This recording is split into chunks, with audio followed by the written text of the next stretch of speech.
Hi everyone, it's Carol from Crinkled Path Journals, and I'm here with a collaboration from BB's Closet Creations and Paper Confessions with Cara Mia called hashtag Vintage Sewing Pattern Challenge.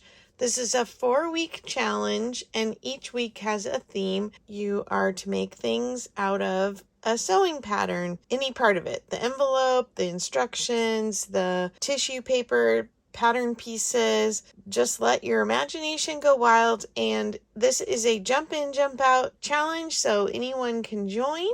Just use the hashtag, and this is week 1. This is the week of September 4th, and our theme this week was vintage, and then next week the theme will be fall. While I'm doing this, I'm also combining some elements from the 100-day challenge ATH Around the House, which is hosted by Angela the Traveling Crafter, and with the sewing patterns, which are not on the ATH list, it definitely gave me inspiration to use some of the other items on the list to embellish these, like day 28 fabric scraps, day 34 buttons, day 41 safety pins, and day 43 lace, day 57 paper doilies.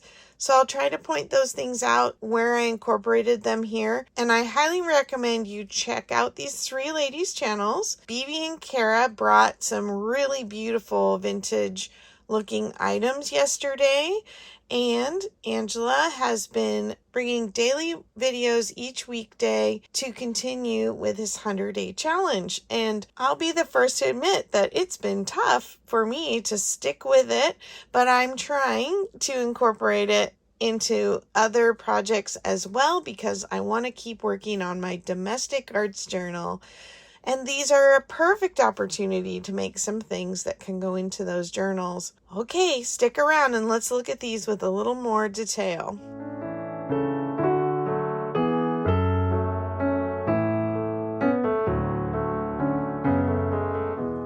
First, I wanted to show you, I do fussy cutting of patterns that are pretty toasty and they won't make a journal cover.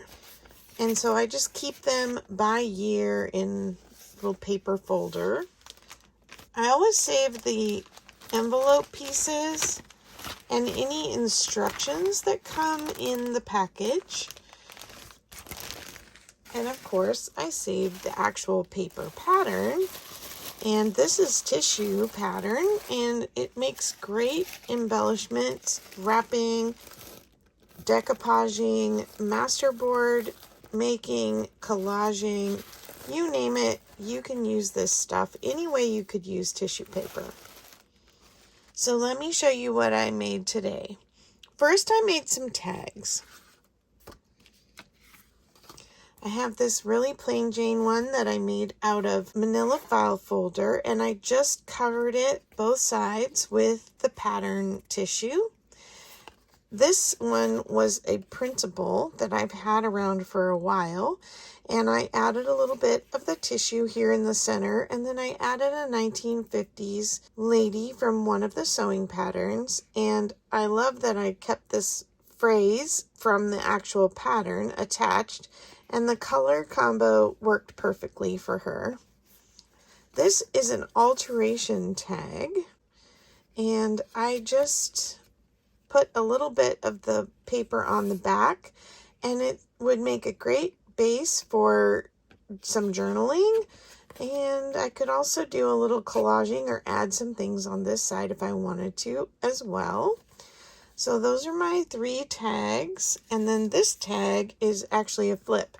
And Angela the Traveling Crafter made this little bead dangle and this hairpin clip covered with fabric, but I loved that it matched the green in the fabric here of these 2 dress pieces, and I'm using it to hold this closed.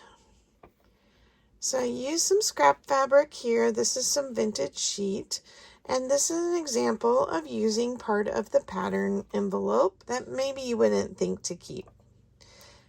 So I love that I'm going to be able to tuck some hidden journaling in here.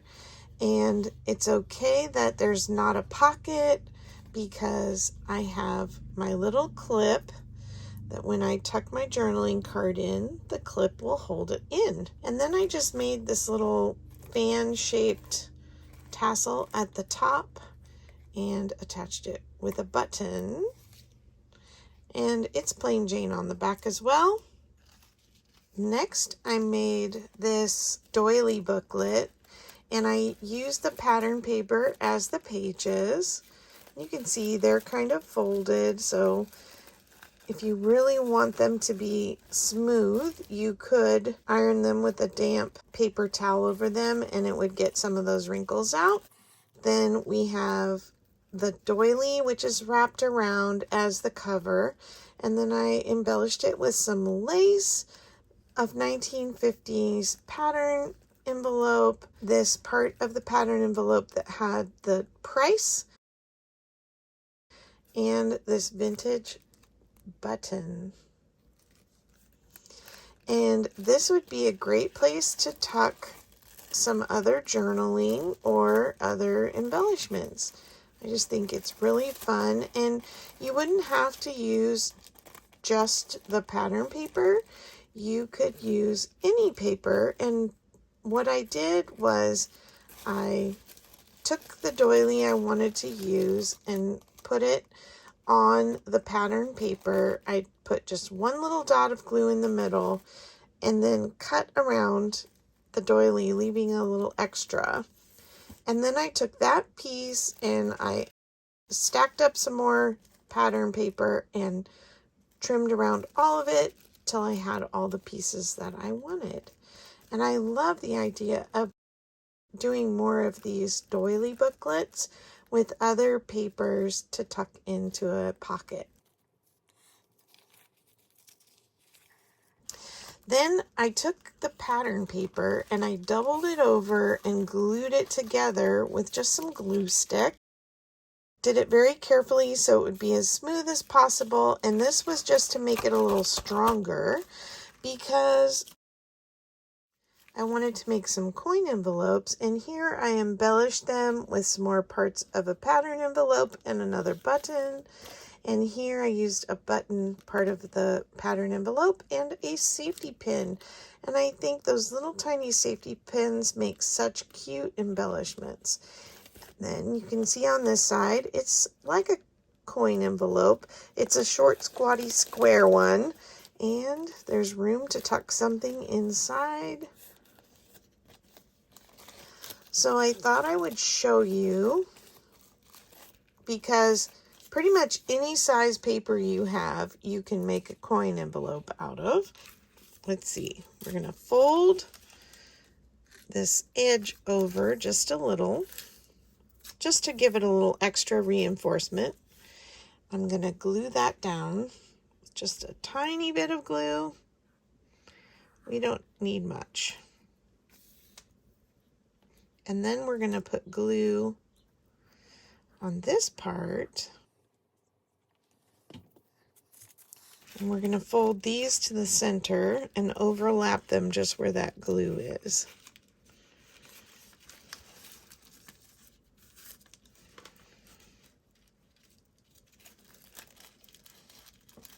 Probably should have folded it first. That would have been easier.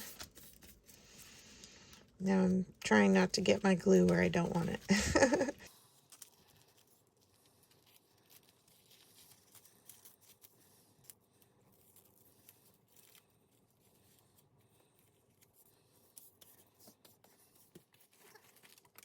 I'm just going to trim up the bottoms a little bit so it's even.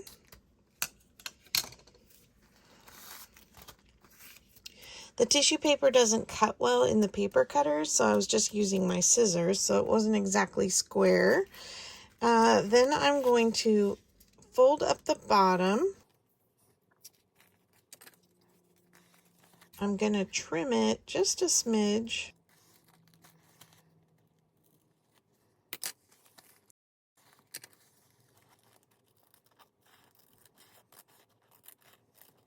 Just take off the one side That's where the seam is on the back. And then we're going to glue that up to close the bottom of the envelope.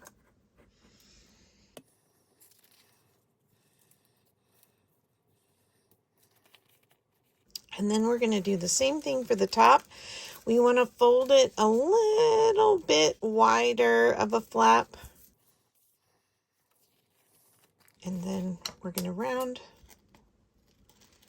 the corners. If you want to have it be exact, make yourself a template, or you can find lots of free templates on the internet. I kind of like the organic look. However it turns out is great. Okay, now you can either fold this piece down and glue it, or you can tuck it inside and give a little more reinforcement, and you can glue it or just tuck it. And then that's your flap. And there's your coin envelope, and this is a big one. These two were made out of the same size piece of paper when I had just cut it in half, which is why they made these cute little square ones. So if you would like to try this challenge, make 5 items with the theme using a vintage sewing pattern or whatever sewing pattern you have. I'm going to have a little fun embellishing this. I'm really happy with the few things that I was able to make today. It gave me a nice variety in a very short amount of time, and I was able to use some of those things that are on the 100-day challenge list, like the doily and our buttons and safety pins and the scrap fabric and the lace. So I hope you'll check out both collaborations and consider joining both of them. And I really appreciate these ladies who are the creators and collaborators, because they are some of the top community builders in the junk journaling community on YouTube. They continue to amaze me day after day with the level of creativity that they keep coming to the table with and inspiring all of us. Have a great day, and I'll talk to you in the next video. Bye-bye.